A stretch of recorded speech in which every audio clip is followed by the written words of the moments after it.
புதுச்சேரியில் காணாமல் போன 9 வயது சிறுமி 72 மணி நேரத்திற்கு பிறகு வாய்க்காலில் துணியால் மூட்டையாக சுற்றப்பட்டு சடலமாக கண்டெடுக்கப்பட்டுள்ள சம்பவம் அங்கு பெரும் கொந்தளிப்பை ஏற்படுத்தியுள்ளது.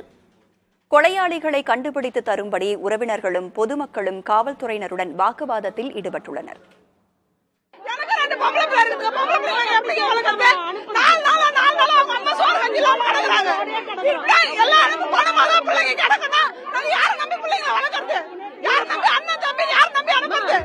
முகத்தில் பலாரென அறையும் வகையில் இருக்கிறது இந்த பெண்ணின் கேள்வி. இவரை போல அங்குள்ள அத்தனை பேரும் கொந்தளித்து போயிருக்கிறார்கள். புதுச்சேரியை பதற்றமடைய வைத்திருக்கும் இந்த சம்பவம் சோலை நகரில் நடந்துள்ளது. இந்த பகுதியைச் சேர்ந்த 9 வயது சிறுமி கடந்த சனிக்கிழமை காணாமல் போனார். இது தொடர்பாக முத்தையால்பேட்டை காவல்துறையினர் வழக்கு பதிவு செய்து 5 தனிப்படைகள் அமைத்து தேடி வந்தனர். அந்த பகுதியில் உள்ள சிசிடிவி கேமரா காட்சிகளில் அந்த சிறுமி தெருவில் தனியாக நடந்து செல்வது மட்டும் பதிவாகி இருந்தது. சிறுமி முத்தையால்பேட்டை எல்லைப் பகுதியை கடக்கவில்லை என்பதை உறுதி செய்த காவல்துறையினர் வீடு வீடாக சென்று சோதனையில் ஈடுபட்டனர். இந்நிலையில் சிறுமி காணாமல் போன 72 மணி நேரத்திற்கு பிறகு அம்பேத்கர் நகர் வாய்க்காலில் துணியால் சுற்றப்பட்ட மூட்டையில் சிறுமியின் உடல் கண்டெடுக்கப்பட்டது.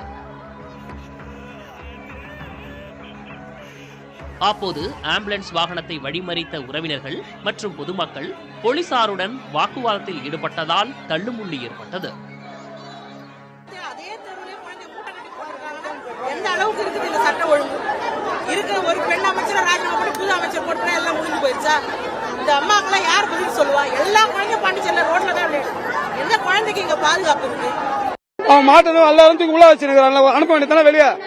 பச்சை சிசு அது என்ன பாவம் மனுச்சது? இது வரைக்கும் புள்ளைய காணோம். ஐஜி, டிஜிபி, கலெக்டர் எல்லாம் வந்தாங்க. காலையிலே வந்து பார்த்தாங்க, நோட் பண்ணாங்க, யாரும் வரல. இப்ப திடீர்னு வந்து இந்த ஒரு திரைக்குள்ள இருக்கும், பாடி போட்டு லாட்டியா இருக்கிறாங்க. பார்க்கல, எப்படி கையில முடியும்? எப்படி அது?